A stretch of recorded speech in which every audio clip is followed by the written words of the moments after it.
वैसे ठीक से देखा जाए तो ध्यान एक ही प्रकार का होता है और वो है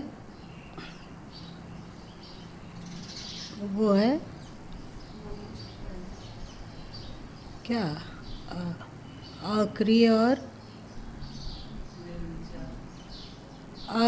और निर्विचार की स्थिति में ठहर जाना ध्यान कहलाता है।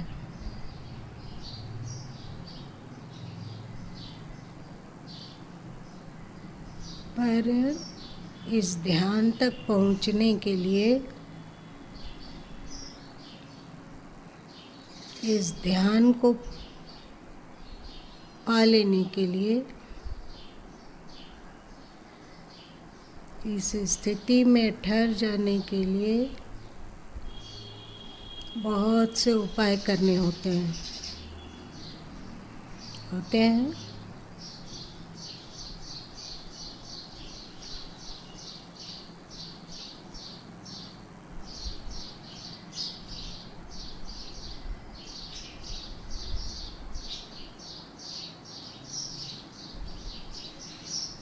ध्यान तक पहुंचने के लिए जितने भी उपाय हैं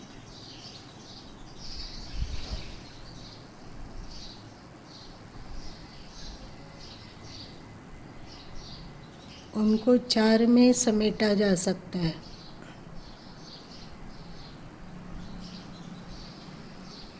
जो कि ज्ञान सूत्र में तुम लोग पढ़े थे।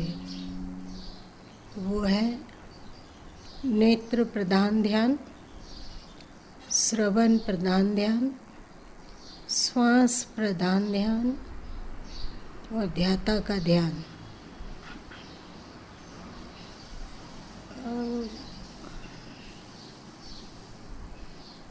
नेत्र प्रधान ध्यान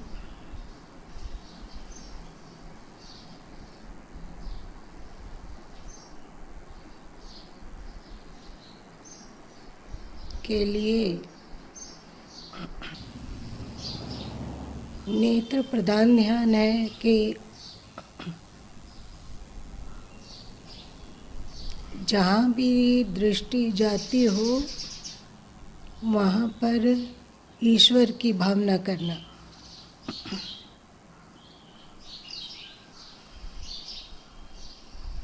जो भी नेत्र गोचर हुए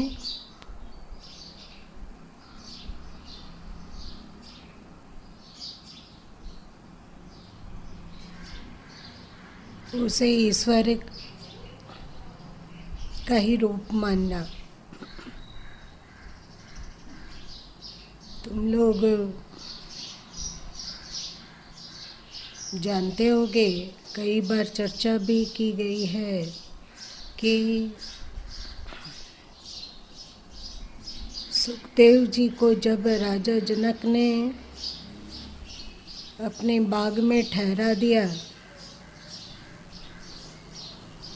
और अनेक नर्तकियों को भेजा जैसे कि सुखदेव जी अपने ज्ञान की स्थिति से नीचे गिर जाएं, तो सुखदेव जी क्या किए थे?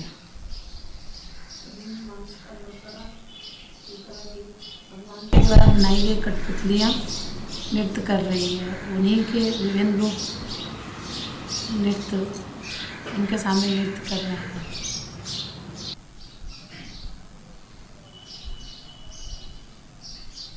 सुखदेव जी हर में ईश्वर का ही रूप देकर ध्यानस्थ हो गए।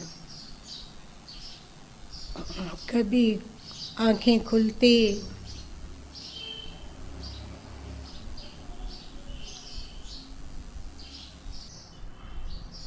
तो वे सब में राम को निहारते, सब में ईश्वर को निहारते। और जो सदगुरु कबीर साहब कहे हैं, साधो राम बिना कछु नाही, अथवा दर दीवार दर्पण में इत्यादि साखी, इसके द्वारा वे सर्वव्यापी ईश्वर को हर जगह देख रहे हैं। यही सूचना मिलती है ना उनकी इन पदों से। और आप लोग तो जानते हैं कि ईश्वर सर्वव्यापक है। इसी को उपनिषद ईशावास्यम इदं सर्वम के रूप में कहा। ईशावास्यम इदं सर्वम, यह जो कुछ है वह सब ईश्वर रूप है।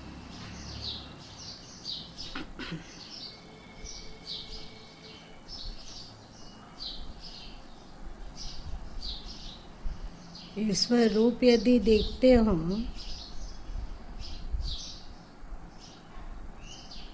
तो क्या होगा?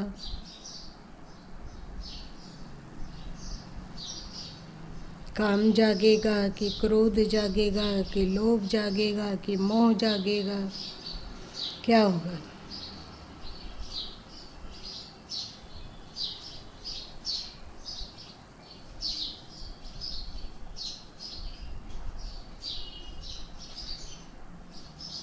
अधिकांशतः तुम लोग के जितने भी पंथ चले हैं, चारवाक को छोड़कर,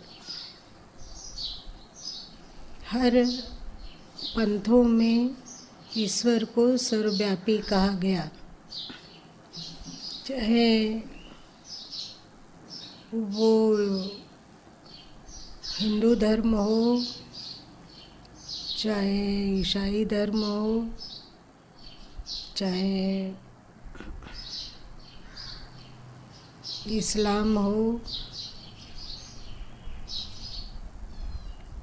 बुद्ध और महावीर की वाणियों में हर जगह ईश्वर को देखने की चर्चा नहीं मिलती है। वे अलग तरीके से इसकी व्याख्या करते हैं।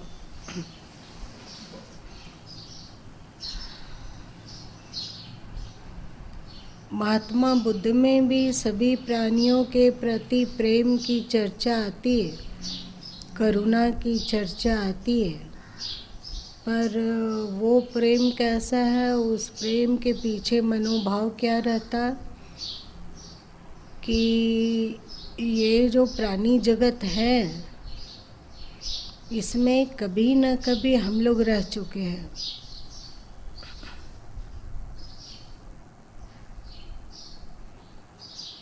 तो आज जिन पशु पक्षी अथवा अन्य प्राणियों को देखते हैं, निश्चय ही उसमें बहुत सारे प्राणी ऐसे होंगे कि जो हमारे ही वंशधर होंगे।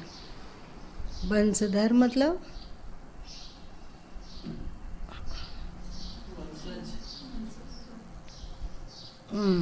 वंश को धारण करने वाले को वंशधर कहा गया। वंशज भी कह सकते हो। मान लिया जाए कि 200 साल पहले यदि हम लोग मछली थे तो मछलियों में बहुत ऐसे होंगे जो हमारे वंशज होंगे, तो उसे अपना ही वंशज, अपना ही परिवार मानकर उसके प्रति प्रेम किया जाए।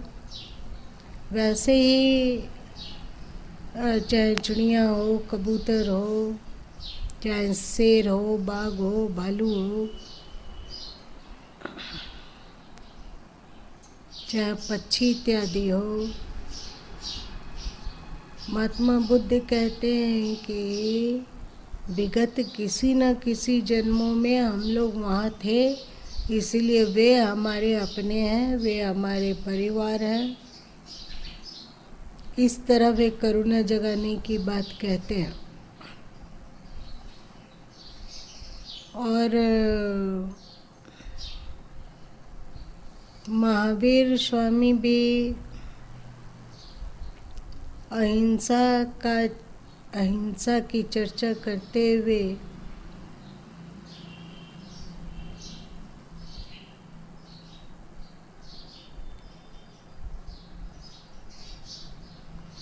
लगभग उसी की चर्चा करते हैं।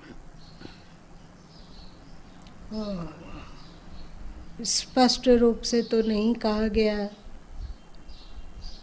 कि सर्वव्यापी है ईश्वर, पर गहन अध्ययन करने पर, गहनता से डूबने पर ज्ञात होता है कि वे भी ईश्वर के व्यापकत्व को स्वीकार करते हैं।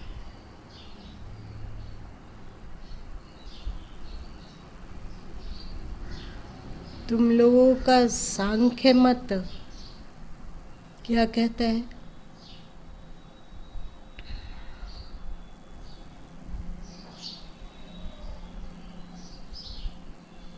वो ईश्वर को प्रत्यक्ष रूप से नहीं मानता है,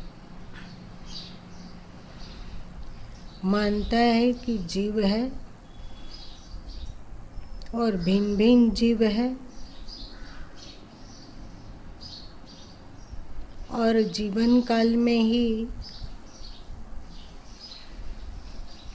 इस जीव के प्रति हमारी स्थिति हो, मतलब हम जाने कि ये जीव हम हैं। और कहता है कि जैसे हमारा स्वरूप जीव है, वैसे ही अलग प्राणी भी एक जीव है। ठीक है कि हमसे अलग है, परंतु उसमें भी हमारे ही समान सुख दुख होता है, हमारे ही समान उन्हें भी अनुकूलता और प्रतिकूलता प्रतीत होती है। इसलिए सब जीवों पर दया करना चाहिए, ऐसा वे बोलते हैं। और जीवक सांख्य दर्शन का ही विकसित रूप पतंजल योग दर्शन है। इसमें भी जीव की चर्चा आती है, पर यहाँ पे ईश्वरत्व की भी झलक मिलती है। ईश्वर प्राणिधान इत्यादि के द्वारा मिलती है। पतंजलि जी कहे ना, ईश्वर प्राणिधान।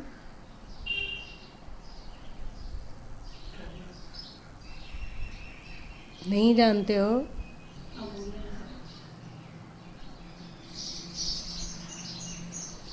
तो वे ईश्वर की चर्चा दबे स्वर से करते हैं,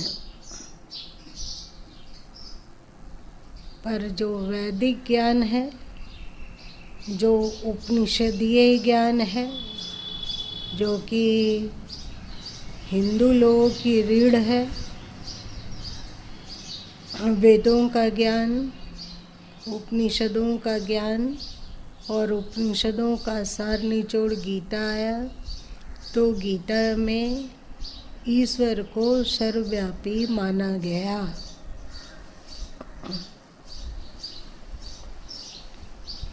तो दृष्टि साधन के अंतर्गत जो भी दिखाई पड़ रहा है, उसे ईश्वर रूप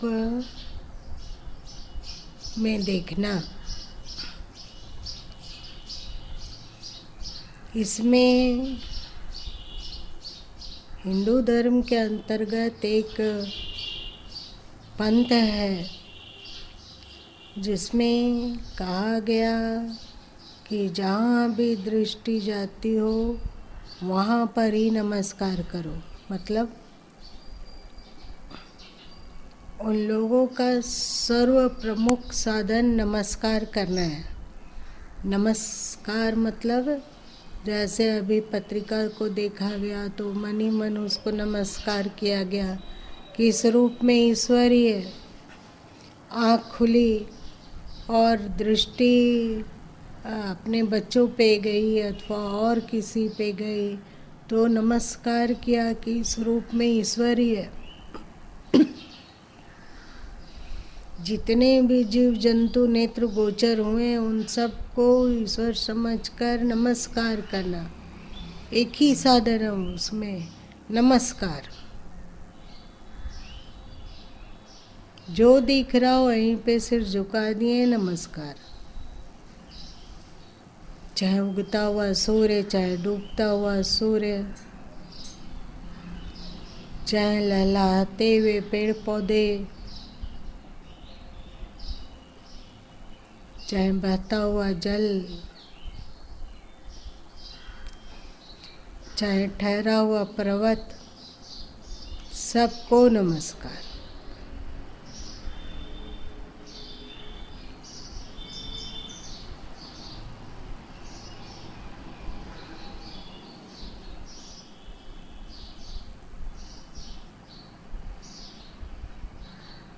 और पश्चिम बंगाल में एक संप्रदाय हुआ, उसको बाउल संप्रदाय कहते हैं।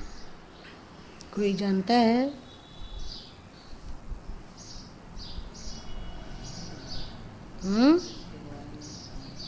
क्या?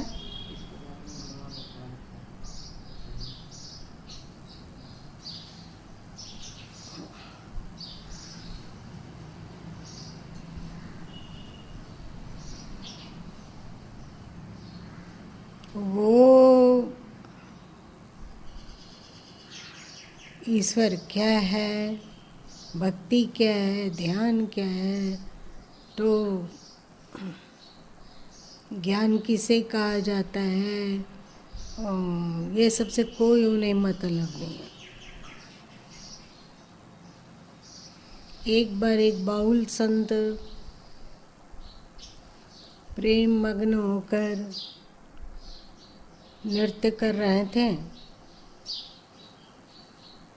तो एक वेदांती संत वहाँ पहुँचे और बोले, तुम ये नृत्य किसके लिए कर रहे हो?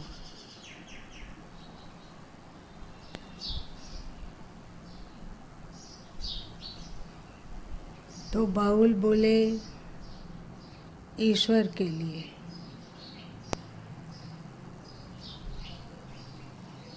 तो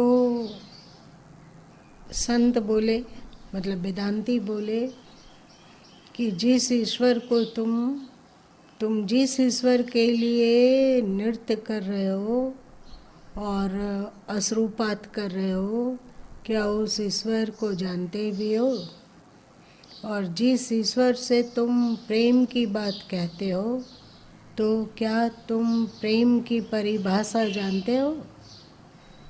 प्रेम कितने प्रकार का होता है, प्रेम कैसा होता है, प्रेम कैसे किया जाता है, वो ईश्वर क्या है, ईश्वर का स्वरूप क्या है, ईश्वर कहाँ रहता है, उसे कैसे प्रसन्न किया जाए, उसको कैसे पाया जाए, ये सब तुम जानते हो? तो बाउल ठहर गया, सोचा कि ये सब बात तो जानते नहीं है कि वो ईश्वर क्या है, कैसा है, कहाँ रहता है, क्या करता है, ये सब तो कुछ भी नहीं जानते हैं।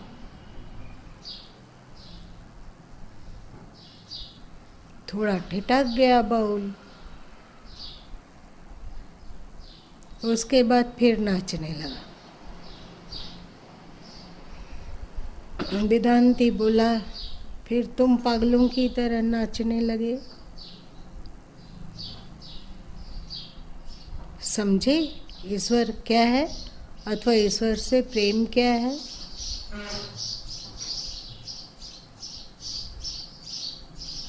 तो बाउल बोला कि इन सबको समझने के लिए मेरे पास समय नहीं है।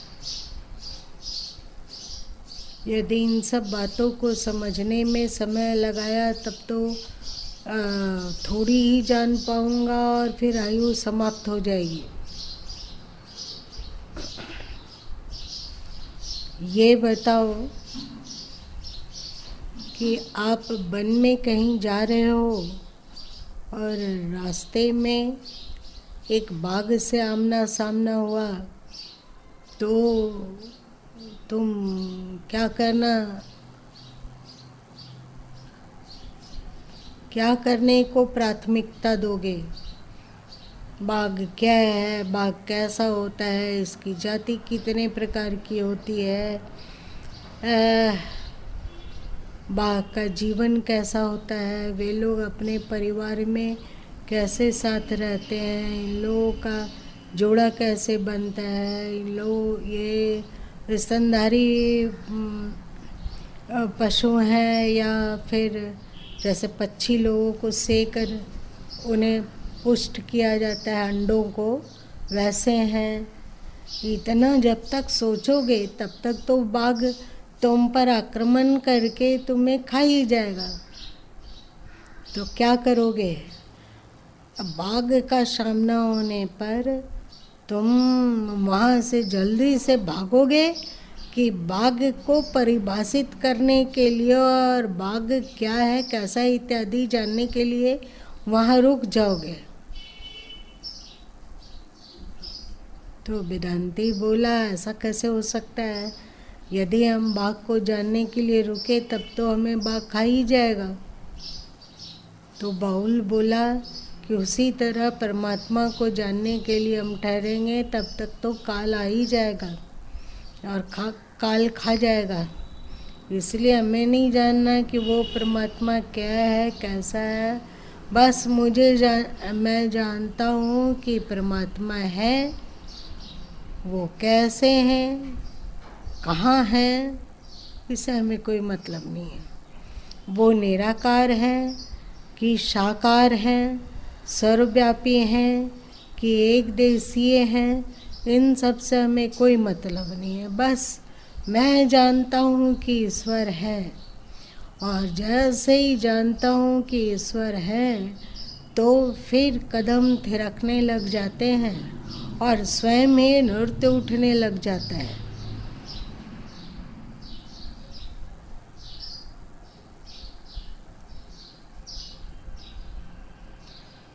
तुम लोग चैतन्य महाप्रभु को देखोगे तो उनकी तस्वीर ही सब कैसे आती है? नृत्य करते हुए। और मीराबाई को देखो तो वे भी नृत्य कर रही हैं। सद्गुरु कबीर साहब को एक तारा बजाते हुए भजन करते हुए देखते हो तो लगता है वे भी नृत्य कर रहे हैं। ये नृत्य आता कहाँ से है?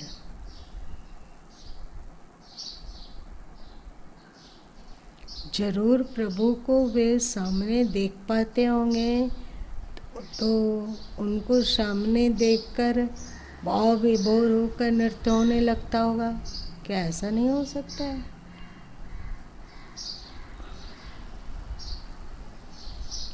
महात्मा बुद्ध और महावीर स्वामी जिस स्थिति को प्राप्त किए ध्यान के द्वारा, उस स्थिति को मीरा, कबीर, नानक, नारद जी इत्यादि प्राप्त कर लिए नृत्य के द्वारा। जहाँ दिखा वहीं उन्हें लगा कि राम है, जहाँ दिखा। और जब राम दिख गए तो स्वाभाविक है कि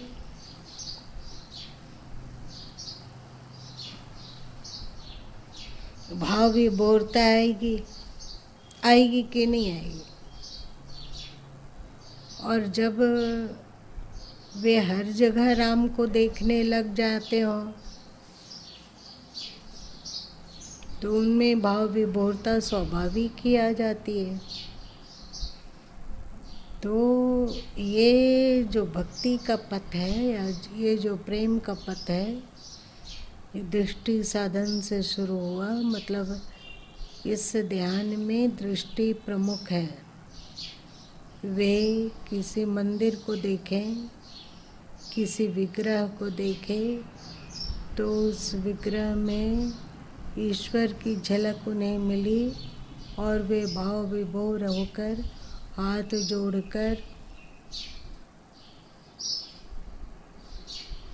कभी आँख खुले रहते हुए और कभी आँख बंद करके वे भाव विभोर हो जाते हैं। होते हैं कि नहीं? यह है नेत्र प्रधान ध्यान। जो प्रेम के पथ से चलते हैं नेत्र प्रधान ध्यानी, वे उसकी स्थिति ये होती है। और एक ऐसे भी लोग हैं जो कि ध्यान पथ से चलना चाहते हैं, महावीर और बुद्ध के मार्ग को चुनना चाहते हैं, वे दिमाग प्रधान हैं, तो नेत्र ध्यान के अंतर्गत वे त्राटक करते हैं।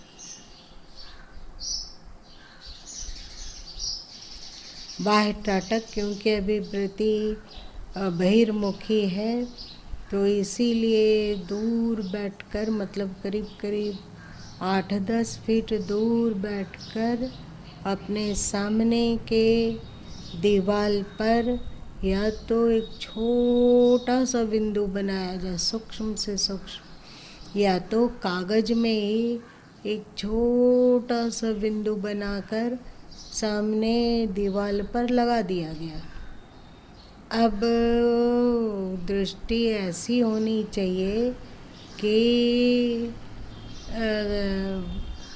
केवल बिंदु ही दिखे और कागज दिखना बंद हो जाए। और आँखें अधिक देर तक बिना पलक झपके उस बिंदु को देख सके।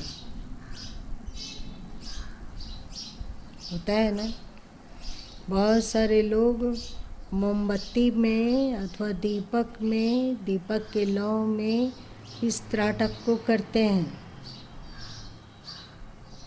बहुत सारे लोग किसी तस्वीर को सामने रखकर उस तस्वीर में त्राटक करते हैं। त्राटक के द्वारा क्या होता है?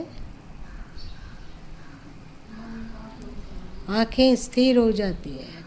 त्राटक मतलब अधिक देर तक आँखें खोलकर किसी सूक्ष्म वस्तु को देखना त्राटक कहा जाता है।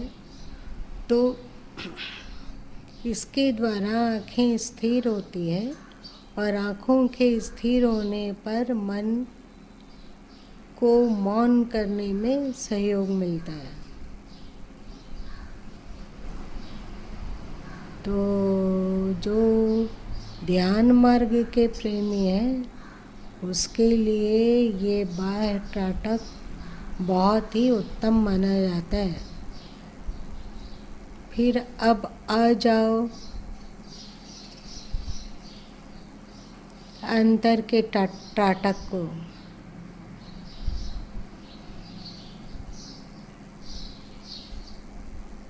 आँखें बंद है,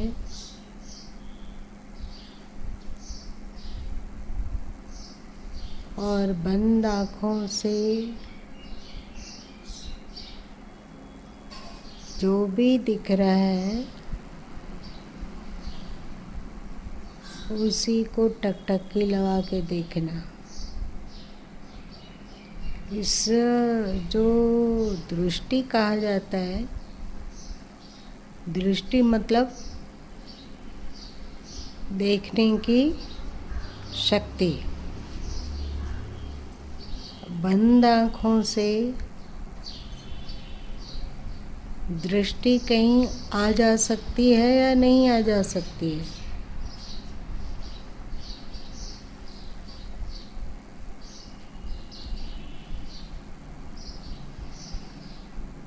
भावना करो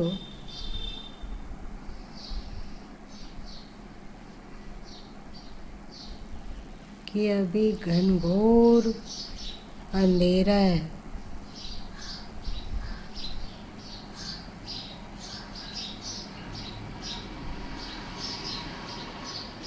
और आसमान तारों के समूहों से परिपूर्ण है।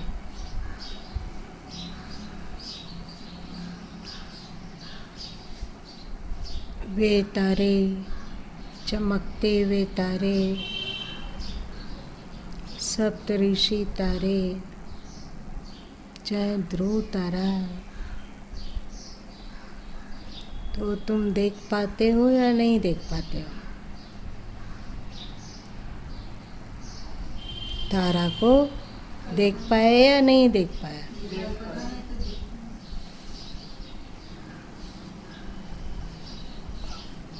ये हुआ बंद आँख से दूर दूर के चीज को देखना। जैसे जब गुरु माँ घर में रहा करते थे तो मेरा एक पसंदीदा ध्यान था। वे देखते थे कि वे गुरुद्वारा बाड़ में पहुंच गए, वहाँ से शुरू किए, छोटा गेट को खोलें और उससे भीतर प्रवेश किए। अब अंदर कमरे में जहाँ पर सरकार प्रभु है वहाँ जाने में जो जो रास्ता मिला वो बिल्कुल आँख के सामने साकार हो जाना। फिर आगे बढ़ते चले जा रहे हैं। खेत लोहे के कटीले तारों से घेरे हुए हैं। वहाँ से होते हुए एक दरवाज़ा मिला। तो दरवाज़ा को खोलें तो सामने में ही एक कुआं मिला। कुआं का मुंडेरा बहुत ही अच्छा से बंधा हुआ है और कुएं के मुंडेरे के नीचे चारों ओर एक उसको क्या कहते हैं, एक प्लेटफार्म बना हुआ है जहाँ पे खड़े होकर सब नहा सकते हैं। फिर वहीं पे एक आम का पेड़ है जो हवा के झोंकों से हिल डुल रहा है और कुछ पक्षी लोग भी दिख रहे हैं। फिर आगे और बढ़े तो एक छोटा सा कमरा दिखा कॉर्केट का, उसमें लकड़ियाँ रखी हुई है। वहीं पर एक और छोटा सा कमरा था, उसमें कोई वृद्ध संत निवास कर रहे हैं। फिर और आगे बढ़े तो एक काला रंग का बड़ा दरवाज़ा मिला, उसमें सिक्कड़ झूल रहा है और जब सिक्कड़ खटखटाए तो कोई आके दरवाज़ा खोला। अंदर बिल्कुल शांति है। सामने आंगन है, उसमें एक चबूतरा बना हुआ है और जो दरवाज़ा खोला गुरु माँ से बंदगी किए और फिर सभी स्थानों को लंघते हुए दौड़े आगे। सामने ही चौकी पर सरकार प्रभु मुस्कुराते हुए विराजित हो रहे हैं और भक्ति से विभोर होकर गुरु माँ बंदगी कर रहे हैं। सरकार प्रभु प्रसन्न हैं, वे आशीर्वाद रूप में हाथ को उठाए हुए हैं और उनसे प्रकाश चल रहा है उनके हाथ से और गुरु माँ उस प्रकाश के झरने से एकदम शराबोर हो रहे हैं। मन एकदम शांत हो गया है, चुप हो गया है। पा लिया मंजिल, मिल गया त्राण वाली स्थिति है। तो ये सब सचमुच में होता था, देख पाते थे कि नहीं देख पाते थे। और इस ध्यान के मैच्योर हो जाने पर,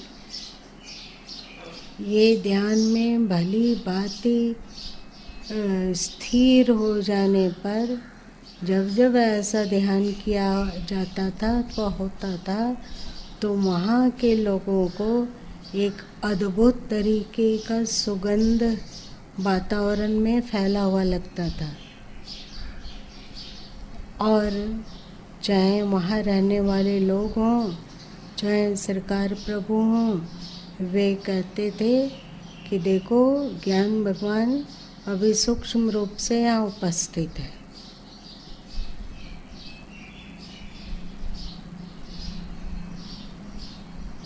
और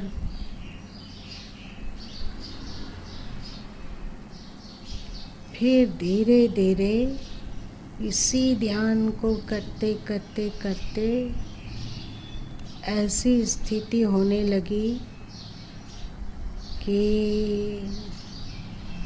गुरु माँ ध्यान तो घर में कर रहे हैं,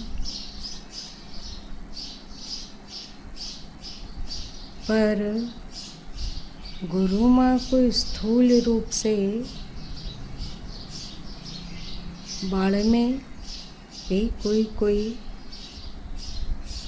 देख लेता था। उन्हें लगता था कि गुरु माँ तो आ गए और वे लोग दौड़ के अपना अपना काम शुरू करते, तब पता चलता कि गुरु माँ तो है नहीं।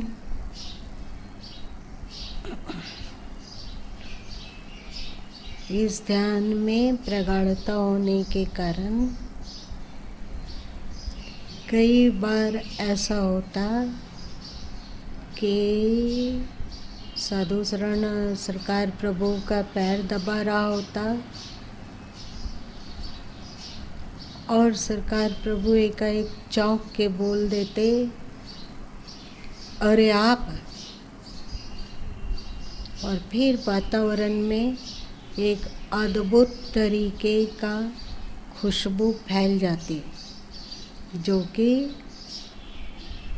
समझ में नहीं आता कि ये सुगंध किस चीज़ से आ रहा है।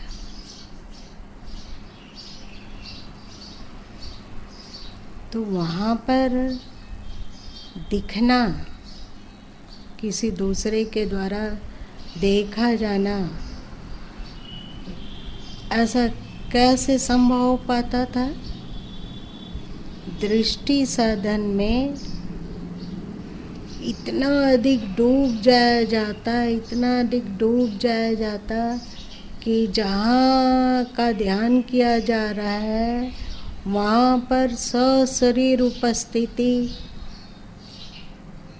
देखा जाना संभव हो जाता था। ये क्या है?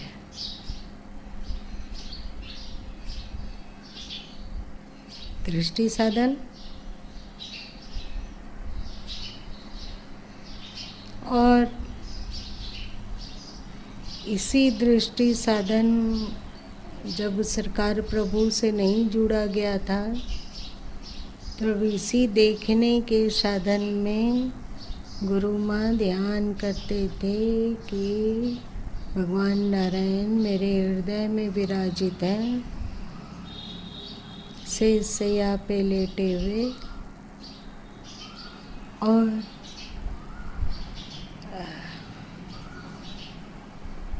गुरु माँ बहुत ही प्रेम पूर्वक कभी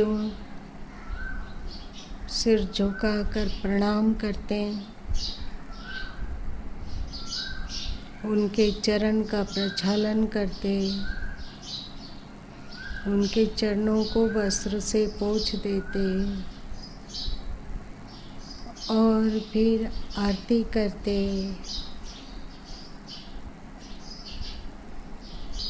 तदुपरांत भगवान को भोजन कराने के लिए मन पसंदीदा चीज़ भोजन उपस्थित करते एक थाली में।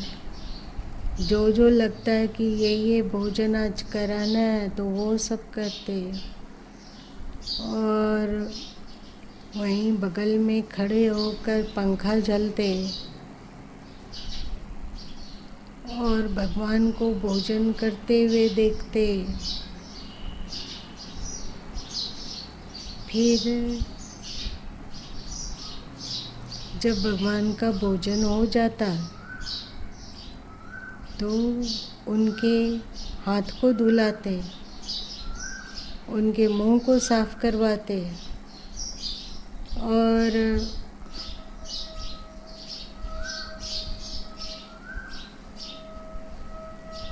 भगवान बहुत प्रसन्न है।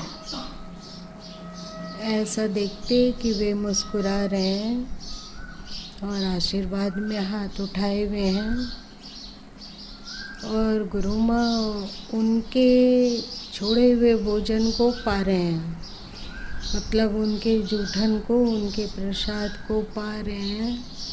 एक तरफ भगवान का हाथ जो कि आशीर्वाद रूप में उठा हुआ है, उससे निर्विकारिता, निर्विकल्पता,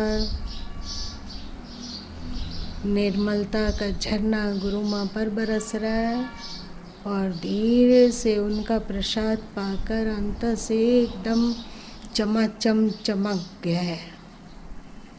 अंतःकरण पूरा प्रकाश से परिपूर्ण हो गया है और बहुत विभोर होकर इसी स्थिति में घंटों रहते हैं। कभी कभी लगता है कि वे हृदय में लेटे हुए हैं और गुरु माँ उनकी चरण सेवा कर रहे हैं। कभी कभी लगता है कि वे लेटे हुए हैं और गुरु माँ उनके पास में बैठे हुए हैं और भगवान बहुत ही प्रेम से गुरु माँ के सिर पर हाथ फिरा रहे हैं। ये देखा जा सकता है या नहीं?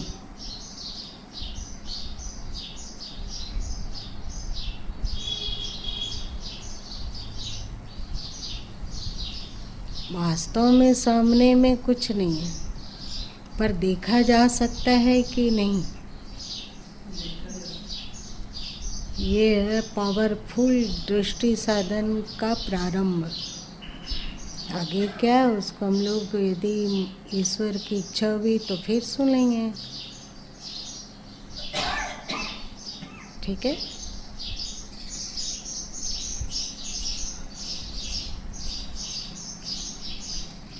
ये सब ध्यान जब गुरु माँ करते थे,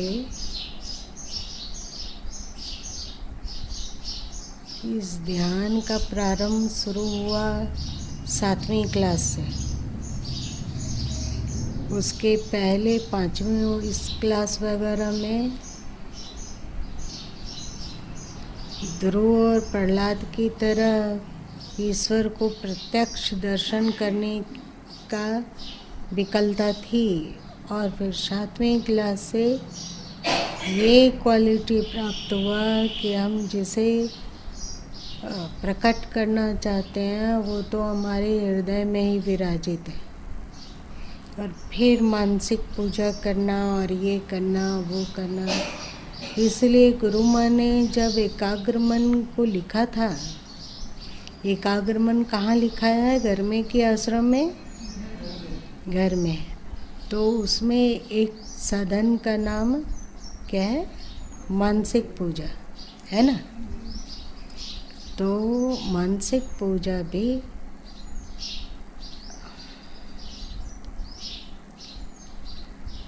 दृष्टि साधन के ही अंतर्गत आता है। और ये जो दृष्टि साधन का चाछा जा हो या टाठा डा हो, क्या लगता है ये पावरफुल है या पावरफुल नहीं है?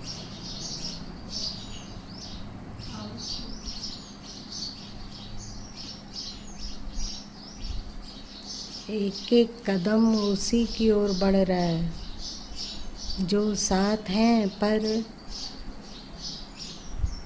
उनके साथ होने का अनुभव नहीं है। है क्या?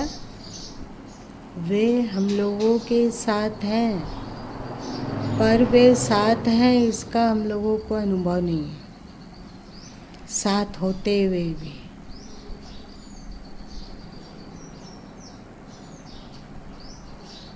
इस ध्यान में ना एक नशा सा होता था।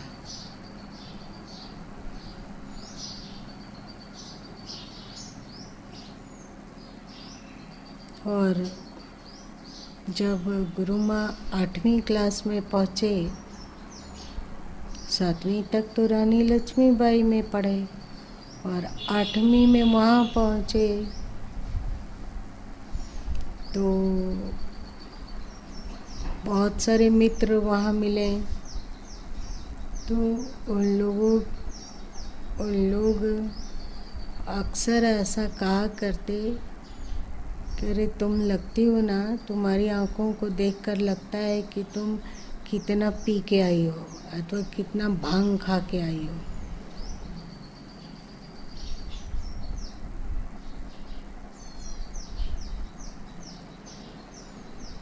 एक नशा, एक उन्मन अवस्था, सबके साथ रहते हुए भी उसके साथ है जो हमारा इष्ट है।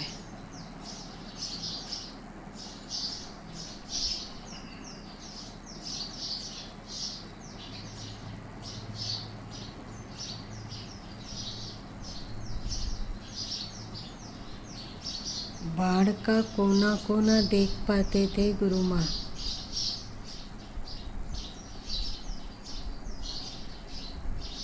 कहाँ क्या रखा हुआ है, कहाँ वस्त्र टंगा हुआ है,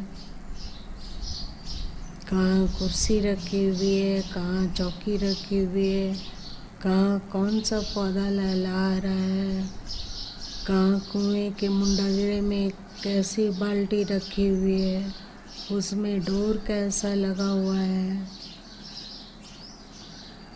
बगीचे में कौन सा फूल है, क्या लगा हुआ है, सब कुछ।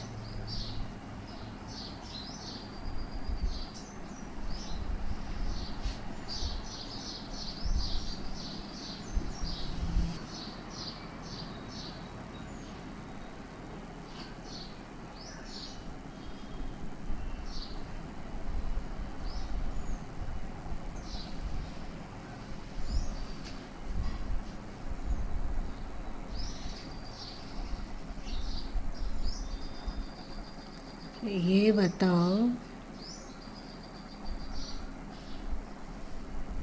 कि बंद आँखों से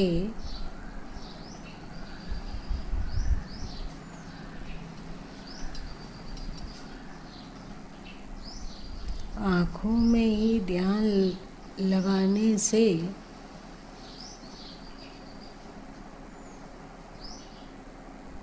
मन मौन हो, मन चुप हो, मन में कोई संकल्प विकल्प नहीं है। बंद आँखों से हम नैनाकाश को देख पा रहे हैं।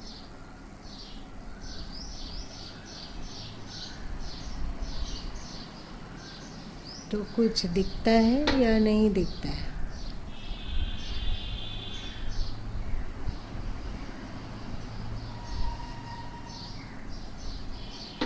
कुछ दिखता है या नहीं दिखता है? क्या दिखता है? कभी अंधेरा, कभी रोशनी, कभी ऐसे लगता है जैसे कि गोल गोल जैसे खुल रहा है, कभी गहरा हो रहा है, इस टाइप से। कभी नारंगी रंग, इस तरह से दिखता है।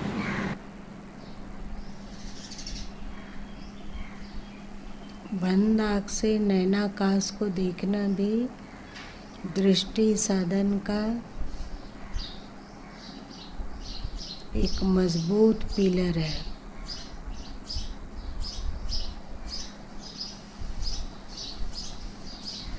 कोई कल्पना नहीं है, कोई पूर्वाग्रह नहीं है, मन भी मौन है और चुप है।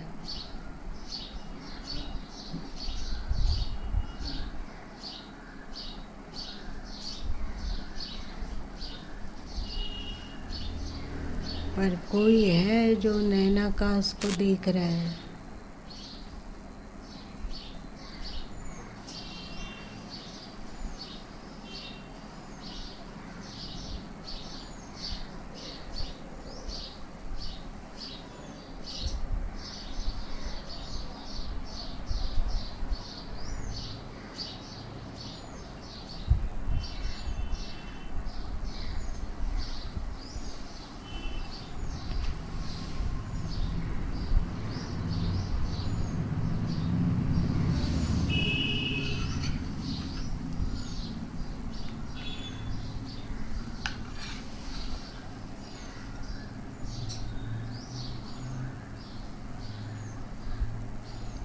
जिसे तुम लोग सुनते हो वैसे ही अनुभव होने लगता है कि नहीं होता है?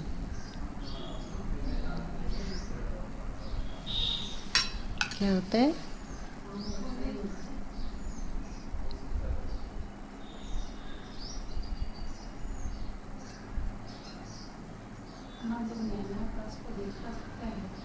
तो उसमें जो भी अंधेरा हो या रंग हो वो दिखाई देता है, और जब मन को चुप करने का प्रयास किया जाता है तब वो नहीं दिखाई देता है। तो इससे मतलब इसका मतलब जिस जगह हम मन चुप होने पर भी दिखाई देता है।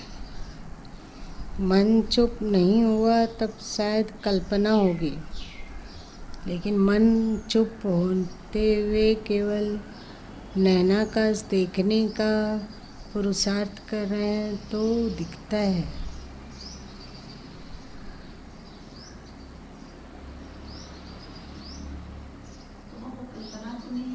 हाँ, वो तो कल्पना नहीं है जो दिखाई देता है। नहीं, कल्पना नहीं है। जो सदगुरु कबीर साहब बोले हैं,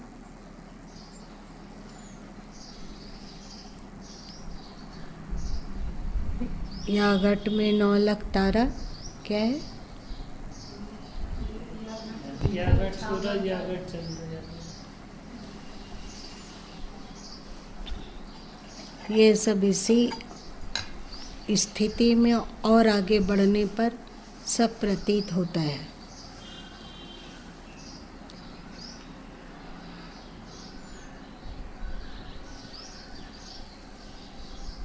और इतनी स्पष्ट प्रतीति होती है कि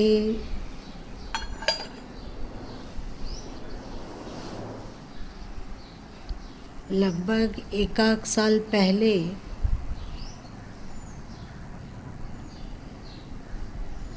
आँख बंद करते के साथ ही सप्त ऋषि सहित ध्रुव तारा दिखने लगता था, और वो इतना स्पष्ट होता था, इतना स्पष्ट होता था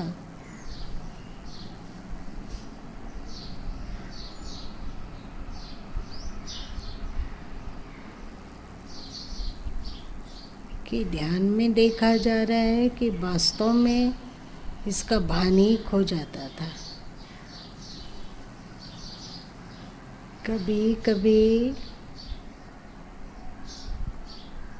एक आयताकार बॉक्स, प्रकाश से पूर्ण एक आयताकार कुछ दिखना, और उस आयताकार को बिल्कुल टीवी स्क्रीन की तरह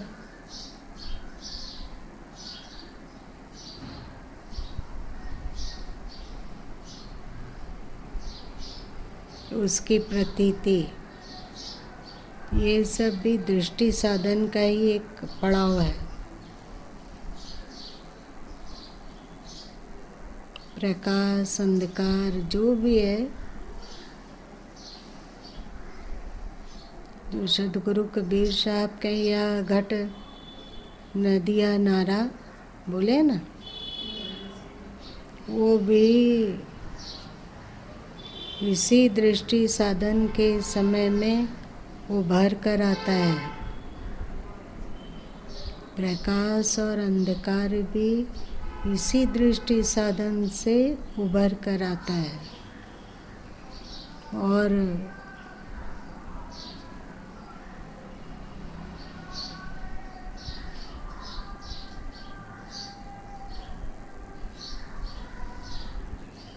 वह सब कुछ प्रतीत होता है, दिखता है जो दुनिया में है।